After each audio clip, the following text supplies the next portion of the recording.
into it. I hope there are no bad calls that go in that direction. But said like the NFL contacted Pat Riley about the three-peat thing, and it's like Did it obviously, really? yeah, Because he owns So- all the trademarks to that. he owns the trademarks. That man's a sick individual, and I respect the hell out of him. Oh, dude, when I was in 1990, I bought a gray Niner T-shirt with red writing that said the Niners will three-peat, and wore it basically every Sunday, and it was a hit until they didn't win the game, until Roger Craig fumbled, and then all of a sudden it was like, I just thought about that shirt, and I was like, oh, I can never wear this shirt again. That's tough. It was tough. It was a tough moment. That's like occasionally. I grew up in New Jersey, and I'm at my mom's place right now, and in her closet, sometimes you'll be looking for something, and then I'll get a jump scare from a Mark Sanchez jersey, just the bright green number 6, and butt fumble. Yeah, I just have flashbacks to the butt fumble, and then I have flashbacks to directing him in the parking lot to a 49ers Chargers preseason practice, which is a real awesome. full circle moment for your boy. That is awesome. That is awesome. Jake Hutchinson in the house. Dieter, by the way, congratulations to Dieter. Dieter having a child, and congratulations to Dieter, and his wife. And that's we won't give any of his details away on. But all went well. YouTube, all went well. That's all you need to know. Yeah, he's everybody great doing. We wish nothing but great things for Dieter and his young family. And Jake was kind enough to stop by tonight, and we're really excited to have him. And Jake and I talk so much ball because both of us cover the Niners. We're sitting down there all summer in the heat, just chopping it up almost every day. So one guy that we both love to talk to is George Kittle, and I'll share the screen here. Kittle talking today about his contract with our friend Brad Graham, and listen to Kittle here. The streets are saying you might be in some negotiations. What would it mean to you to be a 49er for your entire career? My goal is to be a 49er for life. I love wearing the red and gold. I love the support from the faithful. So it'd mean the world to me. And it'd mean nothing more than to just play my entire career for the 49ers. Dude, I appreciate it. And to be covered by you. The streets are saying you might. No, there you go. He gave the Brad the good nod there as well. Brad Graham putting that out on his Twitter, and Brad went from Mobile to the Super Bowl. So he's been at Radio Row all week doing awesome work, and thanks to Brad for coming on KMBR earlier today. What do you think on the Kittle front, contract wise? Is this something it sounds like there won't be too tough to negotiate? Sounds like he's giving away a lot of his leverage by saying, "Hey, I don't want to go anywhere. I want to stay here." I'm not sure if that's the best way to guarantee the most money, but if that's not what he cares, he's making money. He, unlike others, is making probably a pretty good penny off the field, and probably will continue to. So he's got that revenue that not every player has. I would say with Kittle, he's got plenty of leverage. You can just look at Cam Latu. That was their last draft pick at tight end. This team can't draft tight ends. The best draft pick they've had outside of George Kittle was Charlie Warner, who's like okay and got $4 million. I think it's like a 3-year, $12 million deal from Atlanta. Decent little blocking tight end. We watched Charlie Warner. Like, he's okay. He's right? dogged in his approach. He drives the legs and everything, listen, but he just never couldn't catch anything. Right. He was like, it was like Ross Dwelley was the guy who could only make catches and couldn't block to save his life, and Warner was the inverse. But he wasn't like that dominant that you were like, okay, we have to keep him around. Kittle is like the linchpin of their offense. You cannot miss him. He's coming off a career year. He's a future Hall of Famer. You have no real leverage to not bring him back because you have zero answer at tight end. None whatsoever. And you haven't proven that you can draft one. You tried to get Brock Wright last year. You couldn't do it because the Lions kept him around. They don't really have another option. Like, that you have to keep George Kittle around.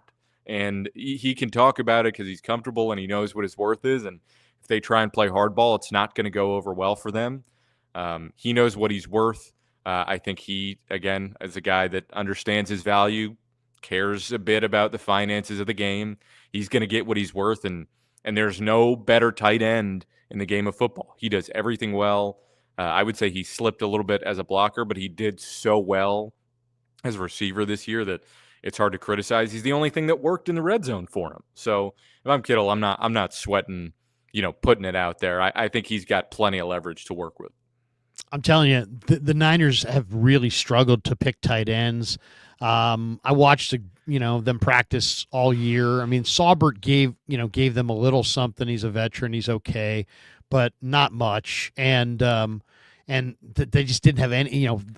Mason Pline has some potential, but he's a converted basketball player, so they wanted to give him a full redshirt year, which I think he's going to show up and compete for a spot this summer. But the position is barren, and this draft is absolutely stacked with some fantastic tight ends. I've got to shout out a few here. Tyler Warren, Penn State, just a monster, like a Gronk. Colston Loveland from Michigan is just rare. I mean, this guy's fast and rangy and talented. Harold Fannin is both a dominating blocker and a prolific, productive receiver who caught a ton of balls at Bowling Green. The Arroyo kid from Miami just lit up the Senior Bowl, totally dominated that. There's Jason Taylor's kid, Mason Taylor, who's just a freakishly great athlete at 6'5", 250. Because Jason Taylor, of course, as you know, is one of the greatest athletes ever at like 6'6", 6'7", 230, and just ripped. And his son is just an incredible athlete. The Texas tight end, Gunnar Helm's a decent player. The Clemson tight end, Briningstool's a good player. The Oregon tight end, Ferguson's a good player. The Notre Dame tight end, Mitchell Evans, is a good player. I know people that love that Aronde Gadsden from Syracuse. Benjamin Urasek. I did the Stanford pregame show. Mention. Solid, Urasek really was solid blocker. Best player. And he's a good receiver, too. He's at Georgia. Some Caden Priestcorn from Ole Miss is gigantic and really, really good. The Georgia Tech tight end Hawes is a Yale transfer. Terrific player. Made some one-handed catches at the Senior Bowl. Rivaldo Fairweather has ridiculous long arms. It's like 99th percentile for wingspan, and is 6'3", 250. Not the fastest guy, but pretty good runner, pretty dependable receiver. Jalen Conyers from Texas Tech was the Arizona State transfer. Terrific player. I mean, there's a bunch. I mean, I didn't even name them all, but I mean, that's a lot. They got to get themselves at least one or two good tight ends in this draft. It's just so full of tight ends. I'm absolutely with you. There's a ton. You mentioned most of them. I remember just briefly, and this is rough to say about Cam Latu. Yeah, Larry, it just becomes naming some dudes, and I kind of love that. It's kind of my favorite segment. It's like when I talk about my favorite Mets players, and I get to Jeremy Burnitz, and people are like, "Can you stop?" But like when they drafted Cam Latu, I remember grinding tight ends in that draft, and I was like really going down the tape, and there's some guys I'm like, he's got some receiving potential, but he's a weak blocker, vice versa. A lot of guys you could latch onto. Cam Latu was the only guy I had in red that said, no, I don't see it. Round late day 3 pick, and they took him round 3. And so you would hope they learn from that, but it doesn't give me confidence that they know how to evaluate the tight end position. So there's a lot of talent there. I think they have to value that, but I do think they need to maybe reevaluate what they're looking for in a tight end. If you're just looking for a guy who can receive, great. If you're just looking for a blocker, great. You need at least one really solid trait to latch onto, and I don't think Latu had any. And you can't go for a guy who's like okay at a lot of things. Go for a guy who's great at least one thing and has upside in other areas. And a lot of those guys you mentioned have that. We're going to share the screen on this one. This is from Coach Yak's Twitter. This is Fred Warner on with Diana Rossini talking Brock Purdy. This is pretty good little soundbite here.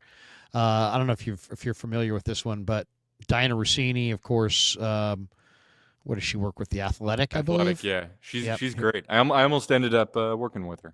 But. Okay. What is it about Brock Purdy that maybe people outside of the 49ers don't really understand what makes him so good? Well, I mean, the thing is like if you truly watch the tape and you watch all the other elite quarterbacks in this league, they all have a common thread amongst all of them, and the fact that they're able to process the game at such a high level being able to create plays with their feet, make the high-level throws up and down the field. Brock Purdy does all these things, and he was in the MVP conversation a year ago. Like, let's not forget that. He took us to a Super Bowl, and he gave us the lead before, obviously, Patrick Mahomes and them took it away from us in that Super Bowl, right? So this is the guy. Like, there's no question. Everybody out there, if you have any questions about Brock Purdy, I'm here to tell you I'm not biased. I know ball. He's the guy. Wow. I'm not biased. I know ball. I mean, Right. you're an NFL all-pro linebacker. You don't have to say that. That's like Really- something it's I really would funny. say. Yeah, I'm not biased. I mean, I'm come on, not bro. biased. Hey, look, guys, I know ball. I'm not biased. Brock, Fred's got to say that? You can know ball and also be biased. Wow. By definition, you are biased. He's your quarterback. Listen. It's. I guess it's cute That's my how quarterback. everyone defends Purdy, but it is. I think it is sincere. Like, I think the worrying thing last year was that it felt like his superpower was processing the game, and because of all the dysfunction with the offensive line, because they handled blitzes terribly, their protections were either set poorly or they didn't pick things up right. And when those things were actually set up well, especially early on, the receivers weren't separating and the timing wasn't right. And then it felt like Brock wasn't trusting things because he didn't get to work with Ayuk in the offseason. He didn't get to work with Pearsall in the offseason. So they funneled everything through Jennings, who is not an ex-receiver. I love Juwan Jennings. Great player, great receiver, should not be playing on the outside. Like, he is a slot receiver, and he's excellent at it. And listen, he played well, and he produced on the outside, but you're limited in how you can run an offense because he can't take the top off of defense. He's like a bottom 25 percentile athlete. That's just the reality of it, and that's not a criticism. It's a fact. I'm not biased.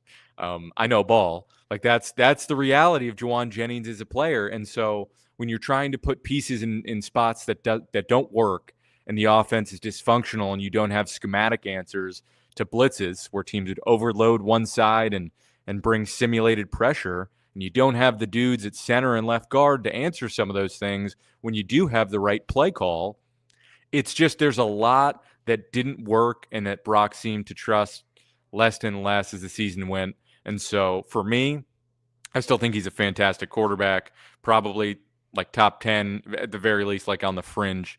Whatever, rankings are fluid and they change how they change, but he's an elite processor. He has the things that Jimmy lacked, where he could push the ball deep and he could play make off schedule when there's pressure in his face.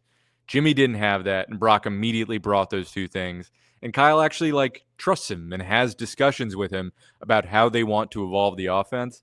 So I think a lot of the Purdy discussion is tired, and you could admit that his arm is limited, that he doesn't have the ability to fire into tight windows and take like a whole shot, against cover two that Justin Herbert or, a lot of these other quarterbacks could do. But he's still a great quarterback, and you got to pay him. Yeah. And it's the thing that I've noticed about him just watching some other guys this year at times. It's just he does have the juice to be able to spurt away as a runner. And that, is he an awesome runner like Lamar? No, he's not that. He's not that kind of a runner. But he does have him and Mahomes. I would say this is one area they really do share the same trait. They both have that escapability. And how fast is that? It's as fast as it needs to be for 3 or 4 steps, and they can escape. Now, they're not going to outrun anybody, especially Mahomes at this point, but Purdy can make some plays with his legs, and if there's money on the table and he's got a good enough team around him, he can run for those yards that Steve Young talks about that you have to be able to take in the biggest moments of an NFL game, and I think that makes him championship caliber. I also felt like the way he played at such a young age at the beginning of that Super Bowl shows the poise. And he's not the best quarterback in the league, but and if I were the Niners, I'd keep looking for great quarterbacks, but I also would say goodbye to Dobbs, say goodbye to Allen, bring Brock back with Tanner Mordecai and either a rookie that I really love or a Joe Flacco somebody with like a big arm like that, a backup, Yeah. a veteran backup with a big arm, or a rookie, Tyler Shug. That's kinda is exactly what I was impressive going to me. mention. Yeah, really Tyler interesting Shug. guy. He's got. I mean, he's like a 7-year player. Okay, this guy started at Oregon. I mean, I think I might have only had 2 kids at the time. Who No, I'm just was joking. who was the Oklahoma State guy who was like 30 years old when he got drafted in the first round? Brandon Whedon. Yeah, Yeah, that awesome. guy, yeah. Or Chris Winkie. Chris Winkie was like 29 at Florida State, his like final year there. Some of these guys just play and play and play. But this guy, Tyler Shug, 6'5", 225, played at Texas Tech, played at Oregon, finished this year at Louisville. He's got a rocket of an arm and can actually move a little bit.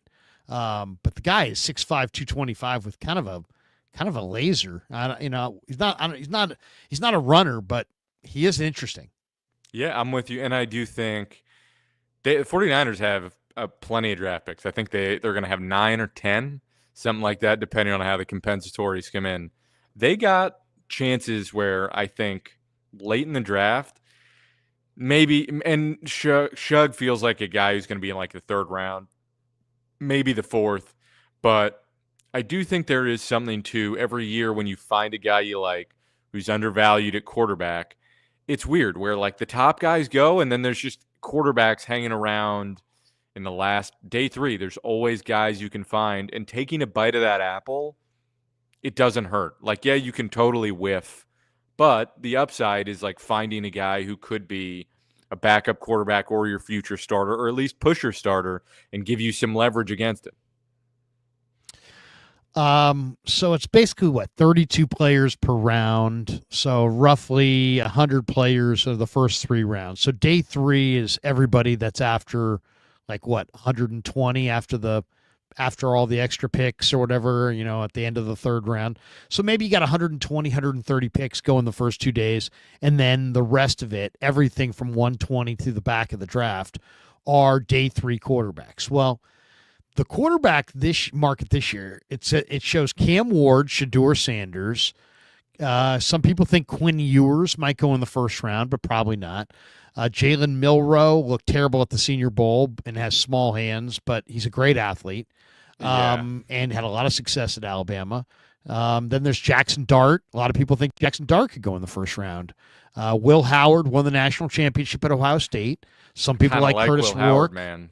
Kind of like Will Howard. I know it's. I know a lot of people do because he's big and fast. He started at K-State. He can run. He's got a good arm. He had awesome weapons, but don't hold that against him. He's kind of fiery and he's interesting. Yeah, he's interesting. There's Riley Leonard. There's He's basically a running back. yeah, he's kind of a running back. You're right. There's Kyle McCord. There's Tyler Shug. There was Brady Cook from Missouri. I thought the guy in the All-Star game that looked pretty good to me was Seth Hennigan from Memphis, who got the game-winning touchdown pass at the end. There's Peyton Thorne from Auburn, who can run really well. So, Cam Miller, North Dakota State. Yeah, There's interesting with quarterbacks. It's not a vintage year. Yeah, it's not. And it's funny because Jackson Dart's a guy that people are like, oh my God, this might be the guy. I just can't get over the first Jackson Dart game I watched at Ole Miss. Sick Ole Miss roster, by the way. They spent a lot of money on that team. Awesome. They got some awesome dudes. Walter Nolan and JJ Pegues right in the middle of that defense. Unbelievable. And yet Jackson Dart, I watched I forget what game it was, but he basically threw 3 interceptions in a row, and 2 of them got called back. And he kept getting chance after chance, and he just was insistent on throwing an interception to lose the game. And it's pretty hard for me to get over that. But he is intriguing. He's got a lot of tools. All right, we're coming down the home stretch on the Krug Show. Give me one.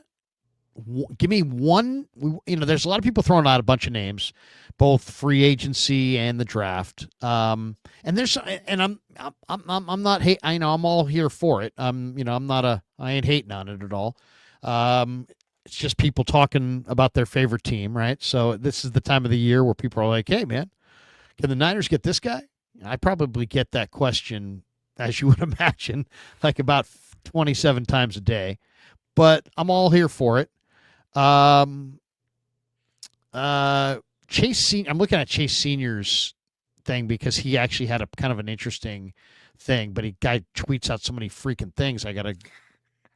This guy's. I forgot the guy's at the Super Bowl, so he's got like 19,000 Eagles things, but he did have a thing saying who he would want to sign as free agents, and one of them I think was Drew Dahlman. Yep, that's And- a guy here who it I is. mentioned. Here it is. He months has ago. Drew Dahlman. He has DJ Jones, Jamie Sherwood, DJ Reed, Javon Holland. But here's my one question for you. I'm going to let you get one free agent and one draft pick to add to this team. Who's your one free agent? Who's your one draft pick? And it doesn't have to be, hey, I got it. They got to get this guy at 11. It could be, hey, you know what? Yeah. They just I they got to get it this for you. guy at some point on day 3, whatever. But one draft pick, yeah. one free agent to improve the Niners. Who do you got? Free agent, have said it for months, Drew Dahlman. Jake Brendel is a guy who played well for his contract, but he's had some knee issues, and I do think they need a guy who just has way more athleticism, has the ability to handle when there's stunts, especially, and there's complicated blitz pickups, a guy who can handle both. And Dahlman is a guy that started his foundation as a run defender. Obviously, his dad played center for the 49ers, but like him alone, he's a guy the 49ers had interest in, but he was in that same draft as Aaron Banks and Creed Humphrey. Hey, folks, remember when the 49ers drafted Aaron Banks over Creed Humphrey? Remember that? As if that wasn't a glaring mistake at the time. Anyway, Dahlman went to Atlanta, and he started off as just like an okay pass blocker and a really good run blocker. He's remained a really great run blocker while also improving in pass protection. He's 26. He's super athletic. I just think like he's a perfect, if you're going to go after any free agent, he is at the right age. He is a perfect fit for exactly what the 49ers look for in a center. He's going to understand it. He's going to get in the scheme. And he's a perfect fit there. I've said it for months. And the price tag will be interesting. It'll probably be 12 to 15. I think if it gets up to 15, they'll probably be out. But he's a really damn good player and would be a significant upgrade over Jake Brendel. Would they just say Brendel's cheap and he's okay and we can upgrade at left guard and move other pieces around? Maybe. But if it's me, I'm getting Drew Dahlman. Number 2, you want to talk about draft picks? Vernon Broughton, defensive tackle out of Texas. He is a stud. People talk about there's the other defensive tackle, Alfred Collins out of Texas. I think Broughton is a way, way more well-rounded player than Alfred Collins. He is stout. He's super physical. He can anchor in the run game and hold up against double teams, which I think is the number one thing the 49ers failed to have in a defensive tackle. They keep getting these like gap-splitting dudes like Javon Hargrave who cannot hold up in a gap in the run game. It's like you need to have fundamentals before you rush the passer. Broughton has the size and the physicality to do that, and I think he's got crazy strong and quick hands. Like you saw him against Ohio State. He was wrecking the game. He was a problem.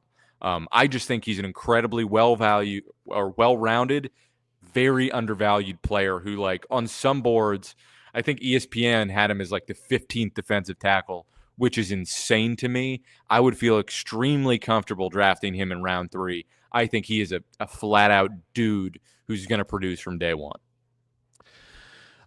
Good one. I'll go free agency. I'm going to go T. Higgins. I just think that they have to have a receiver who's big time, and none of their receivers are headed on that trajectory. So you can bury your head in the sand and pretend that's not the case, or you can go do something about it. And I'd go do something about it. And to me, the draft options are more about future. I do like the tiny Oregon guy, Tez Johnson, but he's tiny, and that they just need a bigger. That's a gadget player. That guy's not going to be healthy. But I do think T. Higgins would be my free agent just because of the options in the draft are just not there, and I think they need a significant player at receiver. And I think Higgins showed at the end of the year that he is a true number one. He's just kind of hiding in the shadow of Jamar Chase. So that's the free agent. I love Drew Dahlman. Don't get me wrong. I just think that my favorite player in the draft is the North Carolina center who's 5'10", Oh, my God. 285. I want to guy's- love him. I That want to guy's love awesome, him. man. He's just absolutely amazing. He's just an amazing center. And he just holds up guys left and right. I also love Marcus Ware, who's terrific. But I would say my guy in the draft, if I had to say one guy, to me, the position I love to scout or watch or, are the linebackers, because to me, that's where the Niners really have to be back to where they were, where they had a Z's and Dre, a young Dre and a young Fred, and they were rocking and rolling and dominating in that second level. And just those guys, it's amazing how fast it goes because these guys have so many collisions. The Bowman-Willis duo petered out way, way faster than I ever thought it would because those guys hit like trucks and they just got involved in some terrible injuries. We all know how it ended. But there's a guy from Memphis named a linebacker named Chandler Martin. And, he's 6 feet 230, and he's just absolutely incredible. And he's a academic honor roll player. He's super smart. He's a first team all conference player. He's a tone setter. The guy's, he's one of like 9 players that they had who played like every single game of his career. It's like the guy had 5 tackles for loss in the Liberty Bowl alone. I mean, it's like the guy is just an amazing player, honor roll student, incredible athlete, team captain, full-time team captain his entire time at Memphis, and he's like a magnet to the football. You can't block this guy. He's just undeniable. Chandler Martin from Memphis. Go watch him. You'll be glad that you did. All right, a couple supers here.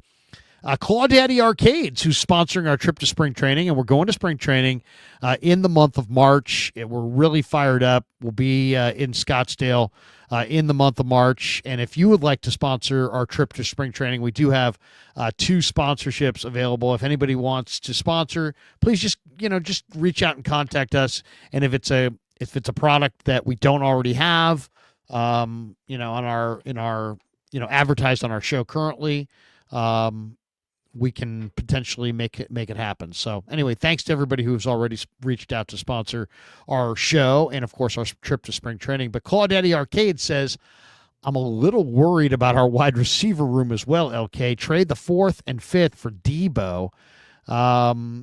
Grab Darius Slayton and or draft the wide receiver Restrepo from Miami, who's a really good receiver. You're talking about is his name Xavier Restrepo?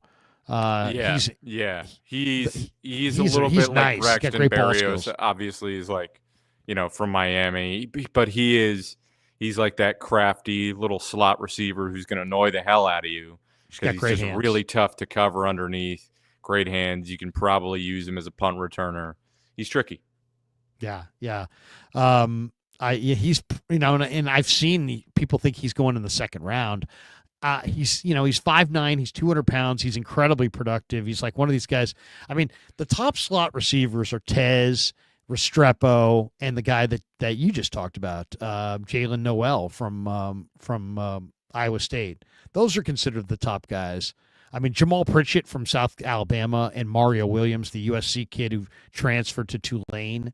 Those guys are big time too. But we'll see. We'll see come draft weekend where everybody falls. A couple last ones though. So I'm going as far as it is Super Bowl week. So I feel like almost like I have to ask you this question.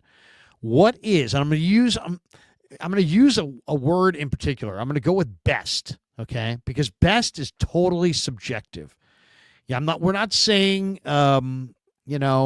this is the greatest team of all time, but what is the best 49ers Super Bowl?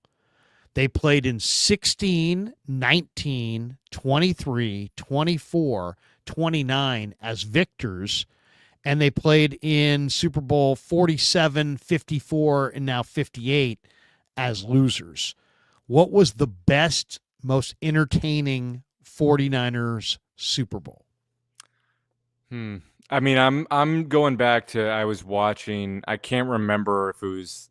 My gut says 94, and I miss the fact that you used to have running backs where they would be in a 3-point stance, and they'd be.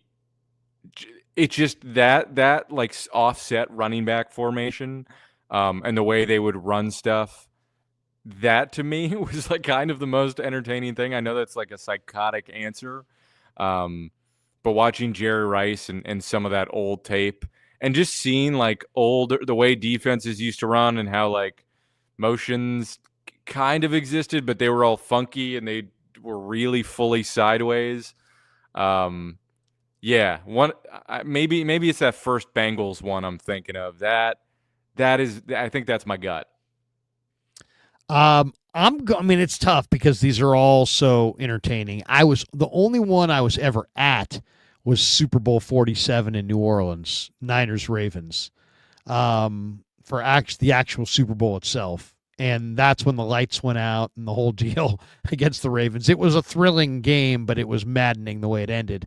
And the terrible calls against the non-Bruce Miller call on the terrible hold on the Jacoby Jones 100-yard return. As you can tell, I'm still not over it.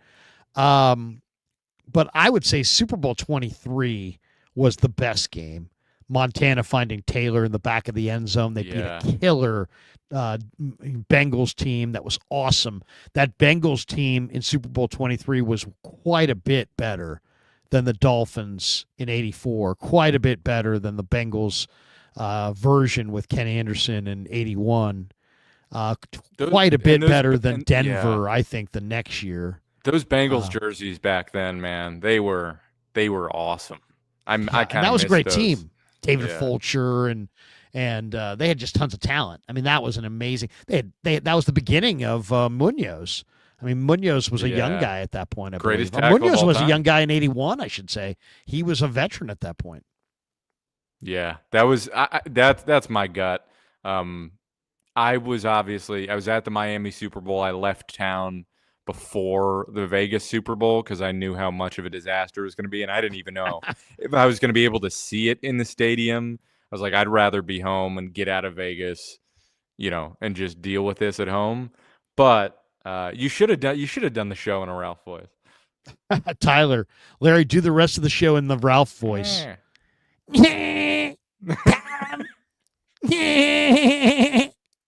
Krug, you're so cute. You get all mad about the Giants. Ralph. I miss Ralph. I told you about did I ever tell you about my 6-bagger from Ralph? No. Oh, my Disneyland 6-bagger? No, what was that? Oh my God. So we had kids the same age. Okay. And he had taken his kid to Disneyland, and he's like, Krug, if you go to Disneyland, make sure you consult me. I know that park like the back of my hand.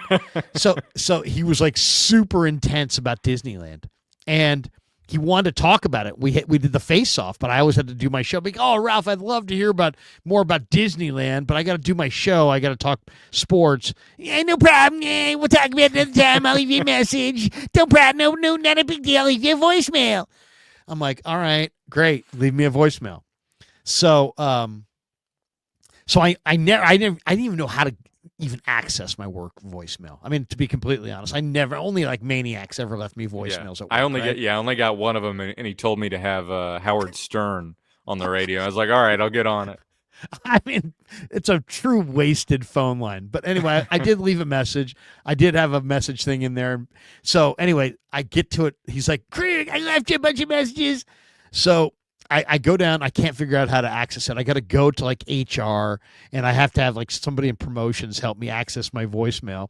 Then I finally access it, and it's like, you have 7 messages. And I'm like, I have 7 messages.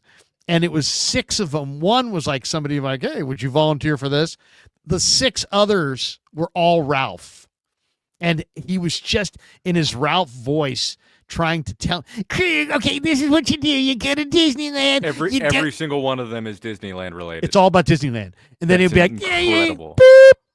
Krug, sorry, I didn't get to finish, but let me just tell you, you go to Disneyland, you got to work from the back to the front. You get into the park, you take the tram, you get to the back of the park, you start working your way back. I'm telling you, Oh my God. This guy's this neurotic nut is just leaving me all these messages.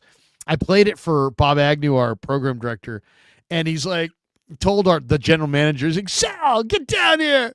And then he's like, Kruger's got a 6-bagger from Barbieri on the voicemail about Disneyland. You got to hear this shit. Oh, it was unbelievable. It was an unbelievable moment. That's unreal. That's like when I was my girlfriend was taking my car down to work from the city. I was like, all right, when you get on the 101, you got to stay in this right lane because it merges here. And then when you get past the airport, you're going to want to be in this lane.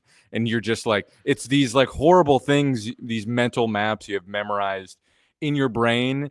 And you kind of know, like no one else wants to hear about it, but you force yourself upon them to be like, no, you got to do it this way. That's an awesome story. Oh, Ralph. the Disney princesses, they get a Fullerton, and I talked to a couple of them. Tate got their autograph. They're very nice. Oh, my God. Stop. Awesome. Ralph, please stop. You have to hit Downtown Disney. They have Goofy's Kitchen. It's a great breakfast. It's a little pricey. So I get down there, and it's like eggs and like bacon for like $80. I'm like, thanks, Ralph. Thanks, Ralph, for that, for your $80 Disney breakfast.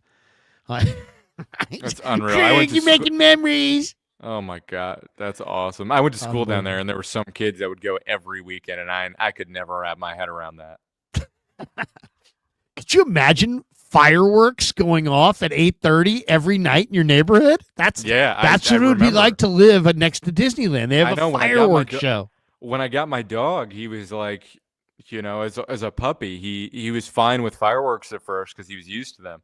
And then at some point he forgot it, and now he's like deathly afraid. But for a while there, he was so used to the fireworks that they didn't bug him out. And then he lost it somewhere. That's unbelievable. Jay Mill says, kinky women love Larry's Ralph voice. Oh, Jay Mill, get your head out of the gutter. All right, couple last thoughts before we bolt for the door. Here's one thing. I'm kind of tempted to not talk about this, but what the hell? I've already brought it up. Diana Rossini, the Athletics' Diana Rossini, she did a report that the Niners are committed to giving Purdy a new deal, right? And it sounds like they're planning to begin talks. I don't know if they have begun talks. She believes the 49ers are going to offer Purdy a contract that's somewhere between $55 and $60 million per year. She says Purdy just wants, what he's worth. So I don't know who she's talking to. Maybe the agent, maybe Brock himself. But I think this is probably going to get done. But I guess the basic question is, and I know there's Niner fans that don't agree with this or wouldn't. I guess I put out on Twitter the other day. I said, how much belief do you have in Purdy and his ability to get that 6th Lombardi for the Niners? And I said, by the way, have total unwavering belief that he will get it done. So I kind of influenced it a little bit. But the tweet got, last I checked, like 46,000 views over whatever amount of time. It had only 375 likes, and shows how little I'm liked. But it had 225 comments. And I went through and I looked at the comments because I wanted to talk about it on the radio. And like 101 were like, yes, Purdy will win Super Bowl number 6 for the Niners. 42 of them were like, no, he won't. He won't get it done. 49 were like basically saying he'll only get it done if the Niners improve their O-line, which is a lot of people to like just put, down that, the O-line is the issue. 11 put down only if the defense improves, and 16 put Kyle is the issue. It's almost like there are issue. multiple things that are wrong with this team. Well, and just a couple of the comments that I thought were the good ones. One guy said if the O-line issues improve only. This guy named David Korth said my confidence is in direct proportion to Kyle Shanahan's investment in the Niners O-line. If Kyle continues to believe the O-line's unimportant, Brock and every other San Francisco quarterback will be on the IR. Another guy said he's too incredible. He's too incredible of a processor to not win. Another guy said, I love Brock, but sometimes he's ultra hyper aggressive. Another guy said, I believe more in Brock than Kyle, just a gut thing. And then one guy said, I love Purdy's best chance will be I love Purdy. His best chance to get a ring will be this upcoming season. So there you go. Those are a little bit of the feedback. But what do you think? If I asked you that question, how much belief do you have that Purdy is ultimately going to be there when the Niners get that 6th Lombardi Trophy victory? I mean, if you want a percentage, it's tough because I think it depends on multiple things. I think for me, the biggest problem with them was their answers to man coverage and the way they set their protections. I think Purdy is not the problem with the team.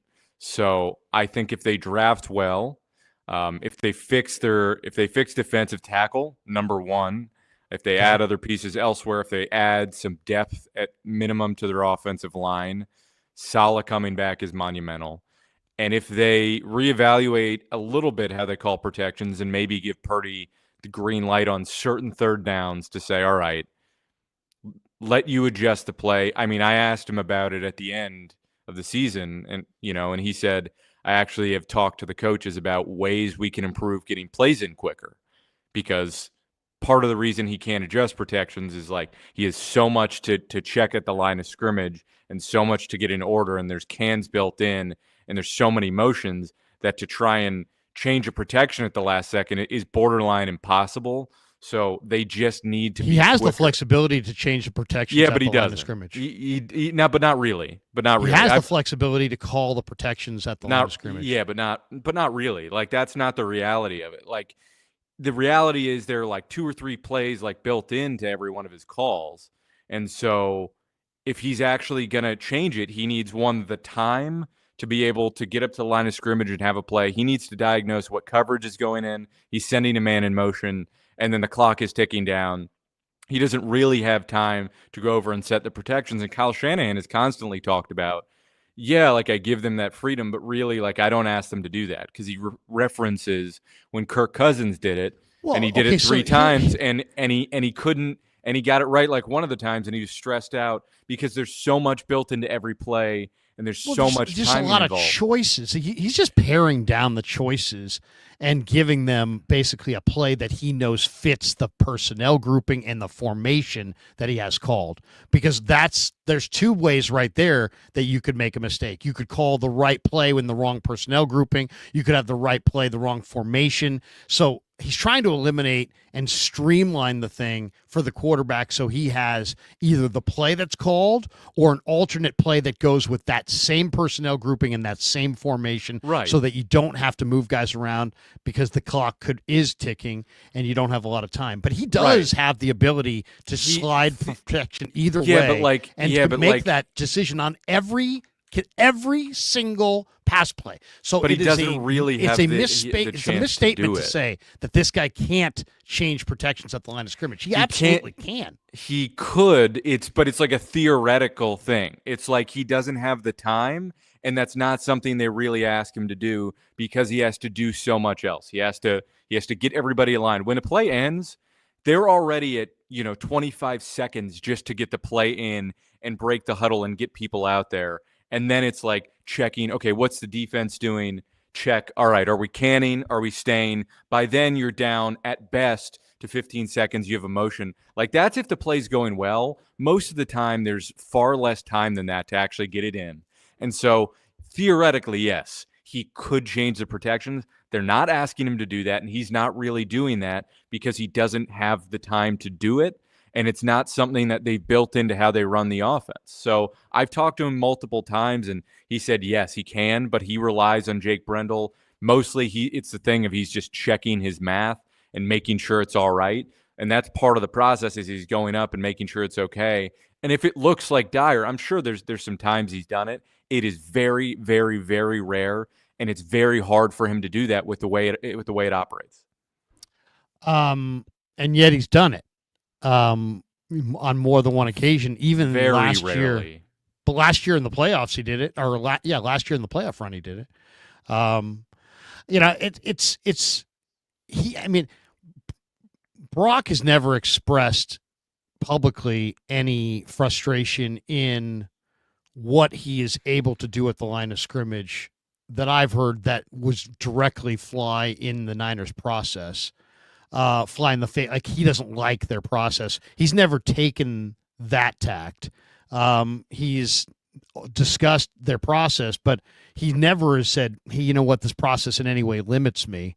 And if anything, I think he's gone out of his way to kind of say the other thing, just to make it seem like Shanahan is absolutely giving him, streamlining it, making it simple for him. Well, so it's just to make it seem like it's not a good thing. I think Shanahan, if he were sitting here, would push back.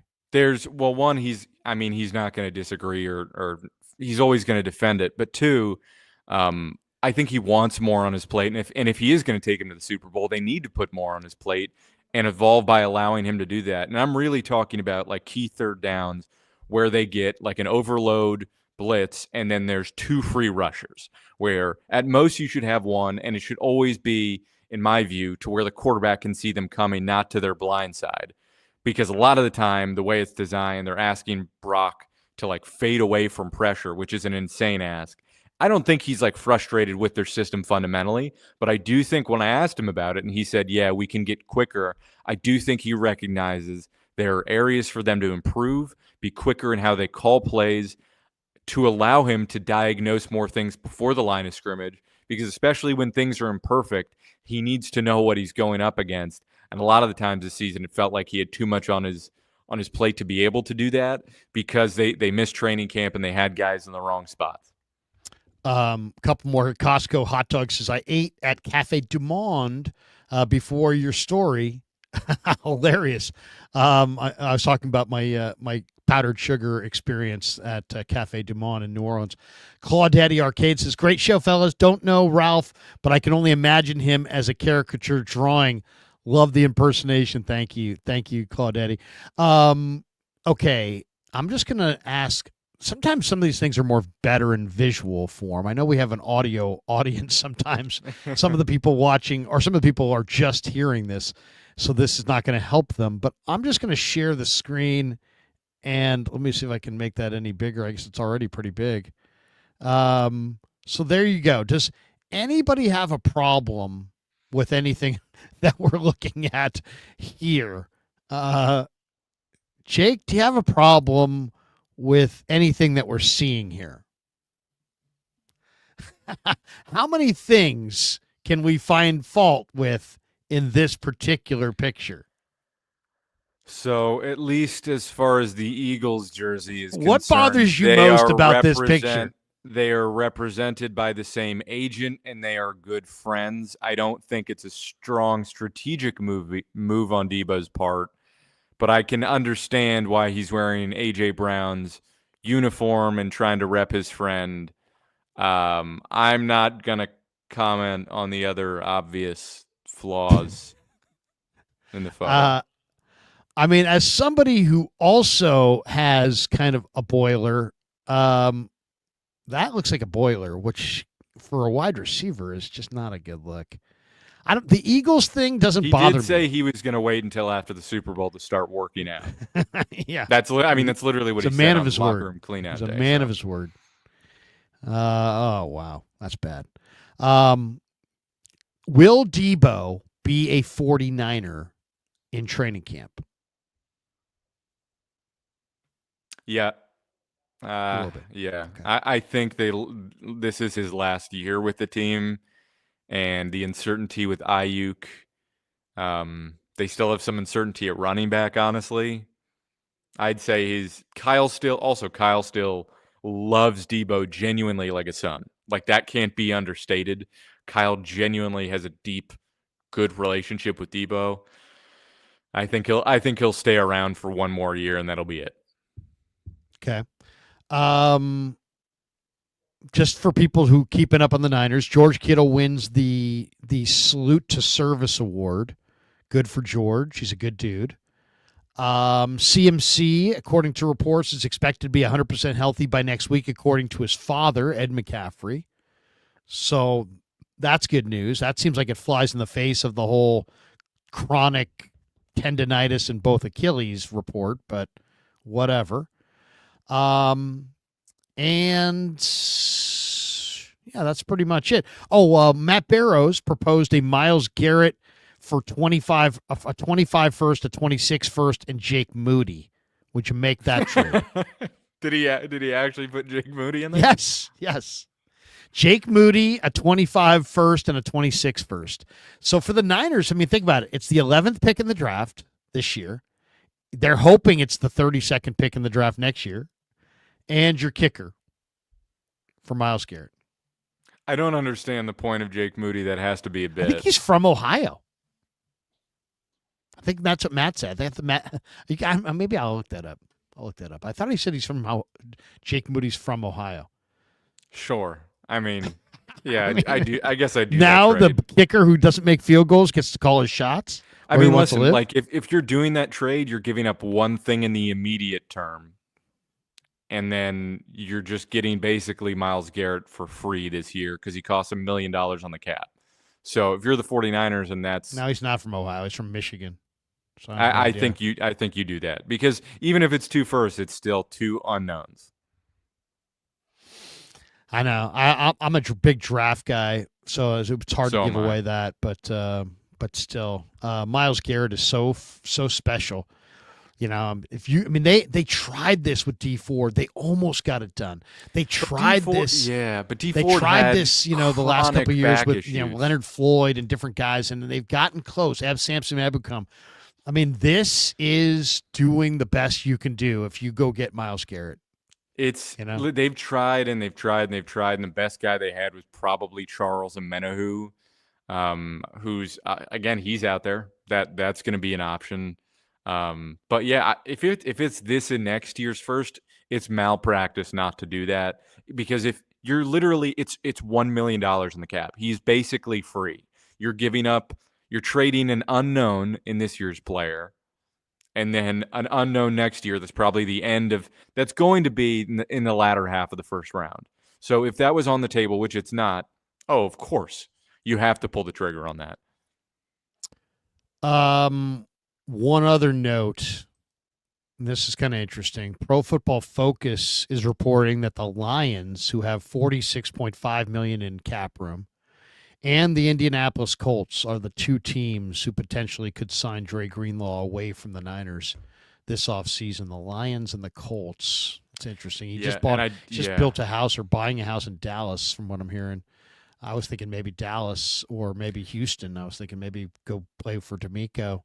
But I really want to see the Niners bring this guy back. I know there's risk involved with this body and the injuries, but I just really believe that it's important for their culture to pass it down, to have this guy in the room. He plays so freaking hard. I don't care if he plays so freaking hard for 6 games. I want it on film that, somebody's on this defense plays that freaking hard. So somebody might actually try to, meet that standard. Jamie and Sherwood's a really good option there. I really like his game. Do you? He played with Saleh. He was the Jets' 3rd linebacker, and that's because you had C.J. Mosley and Quincy Williams, and those are great linebackers that the Jets had, and he was the 3rd guy, and he popped off on the tape. If you can't get Greenlaw, he's an option. I also like Akeem Davis-Gaither from Cincinnati. Yes, he was I like the 3rd linebacker there. There are some decent options if you get priced out of Greenlaw. I think obviously it has to be a priority, but if it starts getting up 6, 7, 8 million, you got some questions to ask whether that's worth it with the injury history, or you go get somebody who's cheaper and younger and healthier. It would be a really tough call, but somebody might price you out. That's going to do it for us. 90 minutes in. over 2,000 people hanging out. So, man, I really appreciate every single one of you guys. Very, very cool. We're brought to you by Better, and this live stream is brought to you by Better, the official daily fantasy sponsor of the Krug Show. If everybody could give us a like and a subscribe before they bolt for the door, man, I would appreciate that. If you hit the like, it just helps more people kind of find the show. And if you hit subscribe, every time we go live, you'll get a little notification that we're going live. And you don't have to miss any of the action. And, of course, thanks to our good friends at Sharp Corner Sports Cards and Collectibles. My good friend Anthony Catania runs Sharp Corner Sports Cards and Collectibles. They're at 205 Cypress Avenue in Pacific Grove, California, on the Monterey Peninsula. Give him a call at 831-521-5264 for all your sports cards and collectible needs. And thanks to Pig and a Pickle. If you're hanging out, if you're in Northern California, stop by, get some barbecue. Damon and Mary, the owners of Pig and a Pickle, they're great people. I did a little meet and greet there for the NFC Championship game. A lot of people came out. A lot of fun. What's that? Pun intended there. Meet and greet. Yeah, it was actually a MEAT and greet. Nice.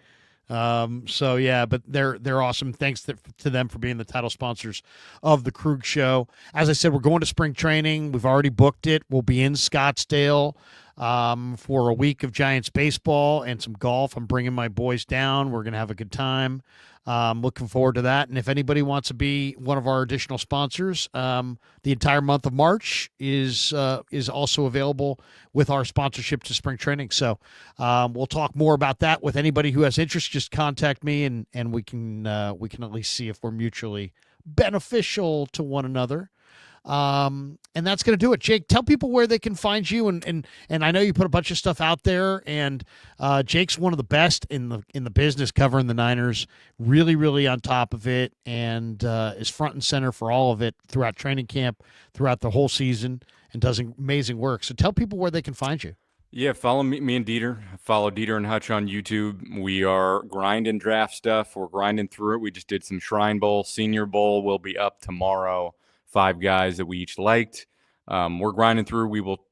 We will have a draft guide at some point at the end of this cycle. We are grinding through it. Obviously, Dieter's got the kid coming, but got the kid here. But we're grinding through it. We're working on it, and we're pumping stuff out. And also, if you need something to listen to before the old big game, doing a show 12 to 3 with on 95.7. So listen to me there if you're alone and you need something to listen to, or just throw it on. You're doing a Super Bowl pregame on Super Bowl Sunday, 12 to 3 on 95.7 The Game. So check that out. That's an Odyssey station, and Jake's an Odyssey guy. And then is it on the Odyssey app as well? Is that how? Yes, sir. Yes, sir. I'll pump it out on my Twitter at Hutch Diesel. You can find writing stuff there. Wrote a little Jimmy Butler column today, and got more draft stuff coming out through there. So, well, actually, I wasn't sure if I could ask you about that. So give me your thoughts, and I bring this up because there's a story breaking tonight that the Warriors could look to make more noise even after the trade deadline. They're saying that Bruce Brown, who landed in New Orleans as part of a return in the Brandon Ingram trade with Toronto, he's on a $23 million contract for this season. And his list of suitors after the buyout is smaller than other candidates. But New Orleans could choose to keep Brown as part of their rebuilding phase around Zion Williamson. But if they choose to go the buyout route with Brown, they say Golden State could be a fascinating option as an upgrade from some of the young talent on the Golden State roster. That would, this is a guy, if you added him, a guy like Bruce Brown, to Jimmy Butler, now you've added 2 really athletic, kind of tough players that could give you a much more of a, I don't know. I mean, that's what do you think? I mean, Jimmy Butler's going to already give them, I think, a whole level of toughness that I think Wiggins kind of lacked. Attack on Wiggins, but what do you think? I'm seeing a report from Jake Fisher that says they're not going to buy out Bruce Brown, but as far as Butler is concerned, to me, it's, it does a couple things. Number one, this is a season that felt like you're living in purgatory. it was draining. You saw it on Steph's face. So everyone involved in the season is like exhausted by it. They're like, what are we? Like, we're exasperated. And they knew it wasn't going anywhere. And you could, Pods is playing better, Andrew Wiggins and Kuminga can come back. They know it's not going anywhere. And from the perspective alone that the NBA is an entertainment product and the Warriors were not an entertaining team and so consistently blow games, you go out and you get a guy who's a finisher for basically the price of the sunk cost of the Dennis Schroeder trade, which is like a few second rounders in the future, Schroeder, and you're really trading him for Wiggins. And so you go, all right, we're just going to bet everything on the next 3 years on Draymond and Steph and Jimmy Butler figuring it out. And then the slate is wiped clean. The Warriors are saying very clearly that after this year, next year, the year after, everything is on the table. They're gonna wipe it clean, but for these next 3 years, that's what they're working with, and they have a core where at least it makes sense. So I'm a big fan of it. I don't think it's a perfect move by any stretch of the imagination, but I think Butler is a guy that there's so much pressure on Steph at the end of games. Having Butler makes it so much harder for teams to just assault Steph in those waning minutes where he's desperately trying to get around screens. I think it's going to be tough. With the motion offense, and Butler is much more of an ISO player and not necessarily in the same flow. So there's going to be some growing pains. But at the end of games, I think it gives the Warriors way more options, and great players figure out a way, man. So I like it. I like it. I don't think it's perfect, but it's a lot better than them standing pat. On the way out, there was a great article that I wanted to ask you about earlier in the show from Eric Branch, and he was just talking about the top cut candidates for the Niners. And I'll just throw a name out, and you just say he stays or he's gone. How about that? Okay. I just a few of them. Yatir Gross-Matos. What do you think? Does he stay or does he go? I think he stays. I think you could restructure that deal a little bit, but there was actually quite a bit to like from him. And I just think you're going to have to replace him by finding another edge, and he's kind of flexible positionally. He's young. He's athletic. I think he stays. Kyle Juszczyk. I think he stays. They're not saving that much money, and you're just giving up the fullback position completely. And he's basically your second tight end. Debo. I think he stays for one more year, and then he's gone. Brendel.